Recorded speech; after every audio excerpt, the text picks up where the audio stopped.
할렐루야. 오늘 시편 103편 1절로부터 5절까지 말씀 중심으로 감사가 사명입니다 라는 제목과 함께 여러분과 말씀 나누길 바랍니다. 하나님은 여러분을 합당한 예배자로 불러주시기 위하여 복음을 듣게 하시고 예수 믿게 하셨습니다. 천지창조의 목적과 우리를 구원하신 예수님의 구원의 목적은 여러분이 예배하는 것입니다. 이 땅을 떠나서 천국에 가서 우리가 할 일은 뭐냐? 만입이 내게 있어도 그 입 다 가지고 내 구주를 늘 찬송하는 것입니다. 그래서 여러분, 이 땅에서 여러분이 예배가 기뻐야 되죠. 여러분이 하나님 앞에 커다란 무엇인가 일을 이루어내는 것이 하나님의 영광이 아니라는 점을 기억하십시오. 그것은 여러분이 성공할 것이지 하나님의 영광은 따로 있습니다.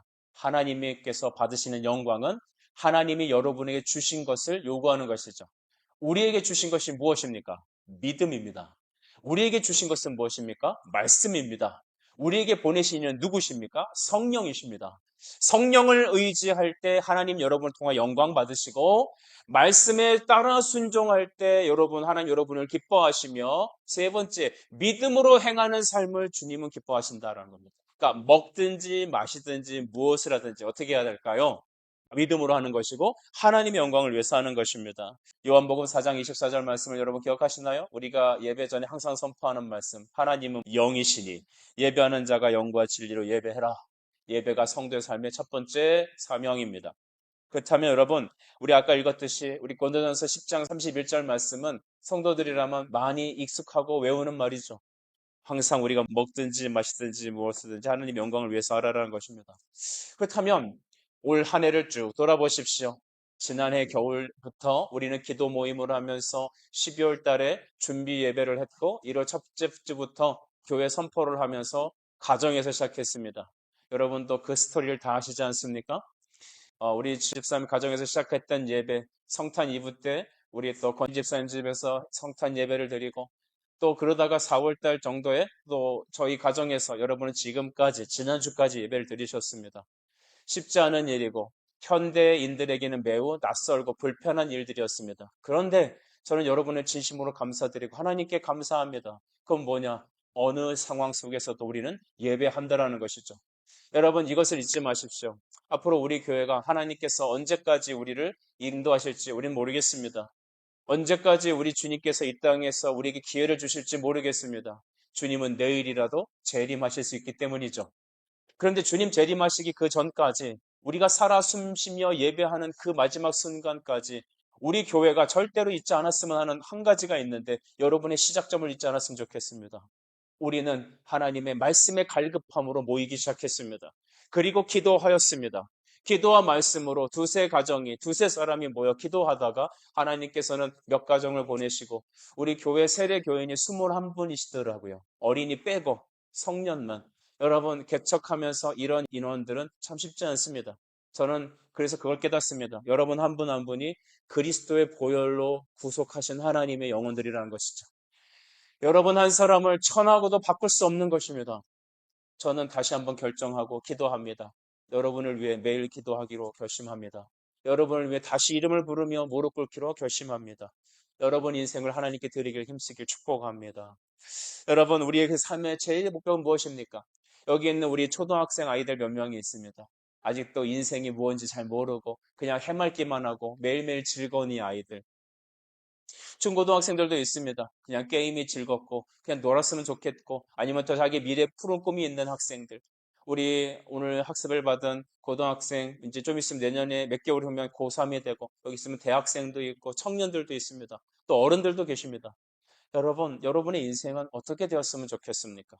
우리는 나름대로 자기의 목표가 있을 것입니다. 좋은 대학 갔으면 좋겠고, 좋은 성공을 했으면 좋겠고, 좋은 사람 만났으면 좋겠고, 우리 좀 더 나은 삶을 살고 싶습니다. 그런데 그런 것이 과연 하나님께서 우리에게 명령하신 제1의 사명일까? 우리는 고민합니다. 그것이 아닐 것입니다. 성경에 보면 요한계시록에 에베소 교회라는 교회가 등장합니다. 요한계시록 2장과 3장은 7교회에 대한 말씀이 있습니다. 첫 번째 명명된 교회는 에베소 교회였습니다. 에베소 교회를 향한 예수님의 평가가 어떤 것인지 여러분은 한번 꼭 성경을 통해 봤으면 좋겠습니다. 에베소 교회에 대한 하나님의 평가는 이것입니다. 내가 너의 지난날에 행한 모든 일을 다 알고 있다. 칭찬하세요. 이단을 겨루며 싸웠던 너희의 열심 인정한다는 겁니다. 어제도 그제도 우리 성도들이 정말로 바쁜 일정을 쪼개서 늦게 오셔서 청소하시고, 심지어 어제 토요일 날 우리 어린이도 청소년도 함께 어른들도 오셔서 대부분의 성도들이 유리창을 닦고 청소를 하고 정말 늦게까지 이 교회를 닦고 준비한 게 바로 오늘 우리가 예배드린 이 현장이죠. 그러나 저는 여러분, 오셔서 함께한 분들도 참 귀하지만 오시지 못한 상황 속에서도 기억하고 기도해 준 여러분에게도 진심으로 감사드립니다. 우리가 서로 일반입니다. 서로 하나인 것이죠. 여러분, 하나님께서 우리에게 이렇게 미래에 대한 꿈을 주십니다. 에베소 교회 정말 여러분 열심히 일했습니다. 늦게까지 헌신했고 말씀을 알기 힘썼고 정말 교회 사역을 위해 누가 뭐래도 본이 될 만큼 그런 지역 주민에게 가장 본이 되는 그런 교회 중에 하나였습니다. 그런데 주님은 그 에베소 교회를 향하여 정말 중요한 한 가지 지점을 말씀하시죠. 에베소 교회여, 너는 첫사랑을 잃어버렸구나. 너 그 첫사랑이 어디서 잃어버렸는지 되돌아 가서 찾아보라고 말합니다. 여러분은 물건을 잃어버렸으면 어떻게 하십니까? 까짓 거 다시 사지. 그럴 수도 있지만 휴대전화였다면 어떻겠습니까?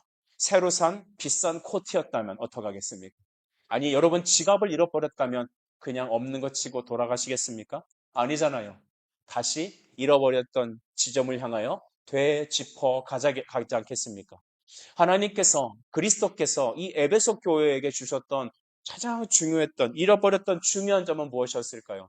너 왜 교회에 충성하지 않았느냐? 그거 아니었습니다. 너 헌금 왜 제대로 하지 않았느냐? 그것도 아니었습니다. 너 왜 다른 사람 다 봉사하는데 너만 아무것도 안 하냐? 그것도 아니었습니다. 무엇이었냐면 너 왜 나를 향한 첫 번째 사랑을 잃어버렸느냐라는 겁니다. 첫사랑 잃어버렸다는 것입니다. 매너리즘에 빠졌다는 것이죠. 우리는 익숙한 대로 교회 나옵니다. 늘 주일이 되면 이때 와서 예배 드리고 돌아갑니다. 여러분은 에베소 교회를 향한 예수님이 하시는 말씀이 여러분을 향한 말씀이라는 것을 꼭 기억하십시오. 주님이 이렇게 말합니다. 네가 첫사랑을 다시 회복하지 않는다면 너에 있는 이 촛대를 내가 옮겨버리겠다는 겁니다. 촛대는 뭐냐 하면 성령의 임재요, 기도며 예배입니다. 하나님이 함께 하시는 상징이죠. 하나님이 교회와 함께하지 않는다면, 성령이 우리 안에 함께하지 않는다면 그냥 건물에 비하는 겁니다. 오늘날 많은 교회들이 건물은 있고 시스템도 있고 성도도 모이고 예배도 있는데 문제가 뭐냐? 성령의 역사가 없다라는 것입니다.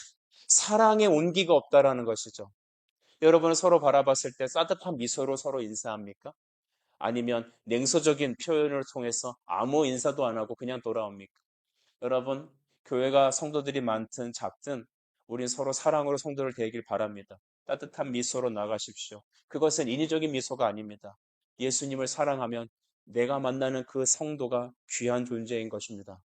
여러분, 하나님께서 내게 주신 그 구원의 감격을 잃어버렸다면, 그 첫사랑을 잃어버렸다면, 우리는 다시 잃어버린 지점을 향하여 되돌아가서 다시 그 지점에서 회개하고 예수님을 만나야 합니다. 우리 교회는 모든 성도들이 주 앞에 서는 마지막까지 항상 예수님을 사랑하는 그 뜨거운 심장이 있길 바랍니다. 우리가 예수 믿은 지 한 20년, 30년 되면은, 물론 우리 교회는 그런 분들은 안 계신 것 같아요. 하지만 이런 분들이 계세요. 어떤 분이 초신자가 예수를 믿고 주님 앞에 서게 되면 말씀에 감동이 되고, 아까 우리 학습을 받은 학생이 이런 얘기 했잖아요. 전에는 그냥 잘 몰랐는데, 목사님과 함께 학습 교육을 통해서 정말 내가 말씀에 끌려가게 됐다라고 얘기하잖아요. 여러분, 저는 사람을 꼬시는 사람이 아닙니다. 하나님의 말씀이 그를 인도하신 겁니다. 그를 장악하시고 압도하신 것이죠. 요한복음 10장에 이렇게 있죠. 내 양은 내 음성을 듣노라.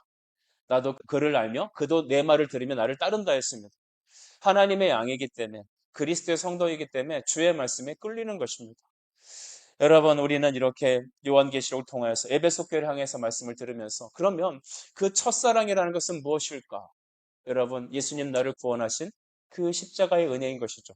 오늘은 추수감사주일입니다. 일반 교회들이었다면 여기에 이렇게 아름답게 장당 데코도 하고 또 과일도 쫙 깔아놓고, 제가 섬겼던 어떤 교회에서는 쌀 푸대를 이만큼 강대상 높이까지 올렸습니다. 그때 350포대가 들어갔습니다. 20kg짜리 350포대. 저는 고민합니다.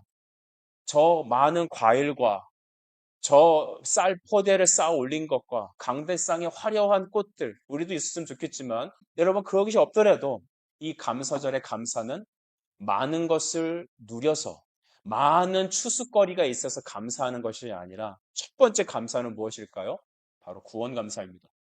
에베소 교회에 대한 주님이 요구하시는 게 뭐였죠? 구원 감사, 첫사랑이었습니다. 하나님이 나에게 주신 것에 대해서 여러분 감사할 수 있지만 어떤 사람은 하나님이 자기가 원하는 만큼 돈을 누리지 못하는 사람이 있을 겁니다. 건강을 누리지 못하는 분도 계실 겁니다. 남들만큼 키도 크고 날씬하고 멋있고 화려하고 잘되고 정말 이렇게 부한 삶을 걱정 없는 인생을 살아가는 삶 살고 싶은 사람도 왜 없겠습니까? 그런데 하나님의 교회에 나오는 성도들을 보면 그리 넉넉하고 많이 배우고 화려한 사람이 그리 많지 않은 걸 고백하죠. 그러면 하나님은 약하고 연약한 우리에게 요구하시는 것은 내가 너에게 돈 많이 주고 내가 너에게 잘되게 하고 내가 너의 건강 지켜줘서 너가 세상에서 하나님께서 나에게 이런 복을 줬다라고 자랑하게 하는 것이 하나의 첫 번째 목적이 아니라는 걸 우리가 여기서 캐치해야 될 것입니다. 여러분, 우리는 그것을 바라지만 하나님이 우리에게 주시고자 한 제일 첫 번째 복은 우리의 생명을 구원하시는 구원의 복인 줄 믿으시기 바라요. 우리는 예수 그리스도의 십자가를 높이는 교회 되길 바랍니다. 우린 세상에서 화려하지 않을 수 있습니다만 세상 사람들처럼 많이 벌고 잘 먹고 잘 살지 못할 수도 있겠습니다만 주님이 주시는 생명과 주님이 주시는 물질과 주가 주시는 힘과 능력으로 살아가는 것입니다. 그러니까 주가 많이 주시면 아멘 하고 주를 위해 쓰면 되고 주가 주시는 힘이 있으면 주를 위해서 쓰면 되는 것이고 주가 주시는 지혜가 있어서 탁월한 학력이 생기면 그것으로 하나님의 나라를 위해 영광을 돌리시며 여러분의 모든 생명과 복과 모든 것을 오직 누구를 위하여? 예수 그리스도 그분을 위해 드리는 겁니다. 왜 그럴까요? 하나님께서 그 아들을 우리에게 주셨기 때문입니다. 여러분, 성도의 첫 번째에 놓쳐서는 안 되는 한 가지의 감사는 구원의 감사인 것이죠. 오늘 103편 1절에서 5절까지 우리가 읽었는데요. 이 5절 중에, 아니 103편 전체 말씀 중에 가장 중요한 탑은 1절입니다. 우리 1절 같이 한번 읽었으면 좋겠습니다. 1절 시작. 내 영혼아 여호와를 성축하라. 내 속에 있는 것들아 다 그의 거룩한 이름을 성축하라. 아멘. 성축하라, 찬양하라, 감사하라. 이것을 명령으로 말하고 있습니다. 감사는, 찬양은 선택이 아니라 명령이라는 것이죠. 예배는 선택과 나의 기호가 아니라 명령입니다. 여러분, 우리는 이 하나님 명령을 순종하기 위해서 예수를 믿고 새 생명을 받았습니다. 새 은혜를 받았습니다. 감사절날, 하나님, 나에게 뭐 주신 게 있나요? 나의 직장이, 나의 건강이, 나의 자녀가, 내 인생이 정말로 내가 바라는 대로 흘러가지 않을지라도 내가 이 시간에 하나님 감사합니다고 소리쳐 외칠 수 있는 것은 나를 구원하신 그 예수 그분 때문입니다. 예수 그리스도를 여러분 누리십시오. 예수 그리스도께 감사하십시오. 그의 십자가 앞에 서십시오. 그러면 되는 것입니다. 우리 여러분, 우리가 오늘 이 감사절날 또 유아 세례를 받고 학습 문답을 받았습니다. 얼마나 예쁜지 몰라요. 그죠? 여러분, 우리 오늘 나와서 고백하고 받았던 이 은혜들, 성도들도 우리 본인도 다 누렸을 겁니다. 근데 여러분, 저는 이렇게 여쭤보고 싶어요. 여러분의 인생 동안에 오늘을 잊지 않길 바라요. 예수 그리스도를 영접하고 주님 나를 만나주신 그 첫 번째 은혜의 기억을 우린 놓쳐서는 안 됩니다. 왜 우리가 20년 지나고 30년 지나면 매너리즘에 빠질까요? 결혼했을 때 첫 번째 당신을 사랑합니다. 고백하며 나와 결혼해 주세요. 그게 눈물 흘리면서 꼭 결혼해 달라고 해갖고 결혼을 했는데 그런데 여러분 그렇게 사랑해서 결혼했는데 그렇게 결혼했을 때 그 첫 사랑의 감격을 살면서도 유지를 하느냐 물어보고 싶어요. 그러지 않잖아요. 그렇죠? 우리가 예수님을 만나고 내게 주신 은혜, 나를 구원하신 그 은혜 감사하지만 우리는 너무나 감사를 망각하고 살아가는 것 같습니다. 하나님이 여러분 2절부터 5절까지는 내게 행하신 하나님이 어떤 구원을 행하셨는지 쭉 얘기하는 것입니다. 2절도 보십시오. 내 영혼아 여호와를 송축하며 그의 모든 은택을 잃지 말지어다. 여러분 받은 은혜를 세어보세요. 나를 구원하신 그 예수님, 나에게 학교를 들어가게 하신 그 주님의 사랑, 나에게 좋은 친구를 만나게 하신 그 하나님, 나에게 좋은 부모를 만나게 하신 주님, 또 하나님 나에게 인생, 우리 가정에 어려움이 있었는데 그것을 비껴나가게 하신 하나님, 우리 교회가 1년 동안 가정에서 예배드리면서 주님의 은혜를 구하고 성도들이 기도가 모아졌을 때 저는 미리 알지 못했지만 하나님 우리 추수감사주 예배는 새로운 곳에 드렸으면 좋겠습니다. 성도들이 눈물로 기도했을 때 여러분의 기도로 이곳에 올 수 있었습니다. 저의 능력이 아닙니다. 여러분의 교회입니다. 여러분, 우리 주한교회는 예수 그리스도의 피로 세우신 하나님의 교회인 줄 믿으십시오. 또 여러분의 교회입니다. 여러분이 세우십시오. 기도로 세우십시오. 오늘 이 첫사랑, 우리가 이곳에서 예배드리게 됐던 이 첫 감격을 꼭 잊지 마십시오. 우리가 가정에서 교회 예배하면서 첫 번째 예배를 드리면서 하나님 앞에 구원의 은혜, 말씀의 감격에 감사하면서 두 손을 모으고 기도했던 그 기도의 눈물 절대 잊지 마십시오.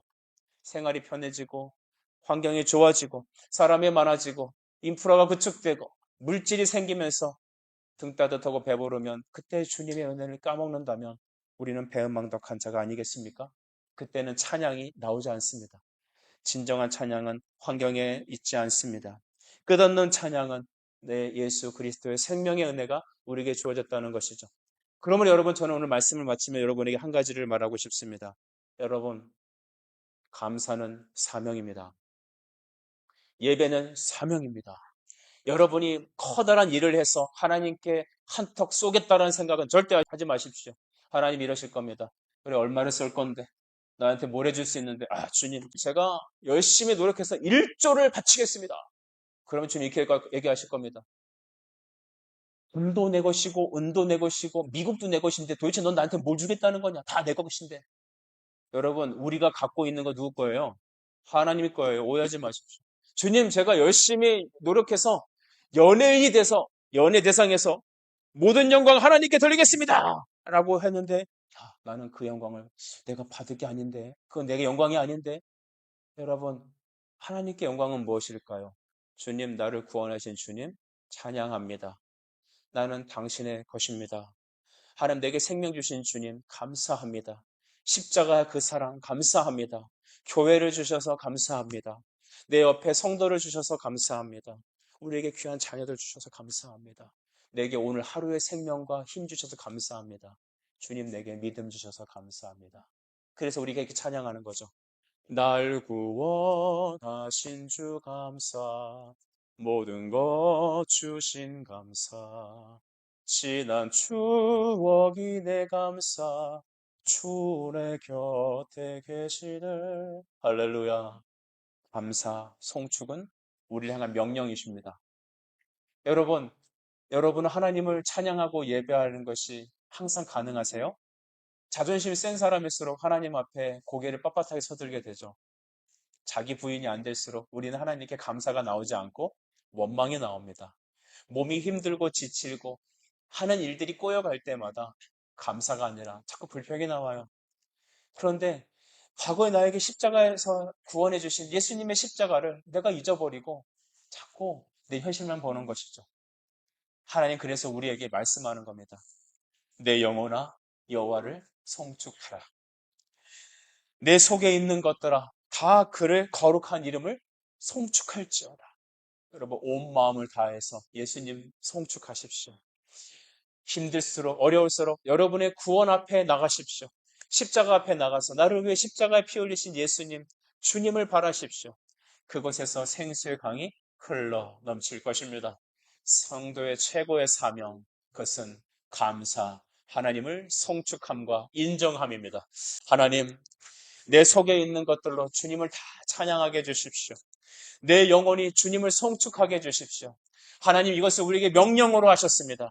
명령하셨다는 것은 내가 너희에게 찬송할 것들로 채우시겠고 너를 찬송하는 사람으로 바꿔주시겠다는 것입니다. 하나님의 이 명령 우리에게 역사하여 주옵소서. 이 시간 함께 통성으로 기도할까요? 기도합시다.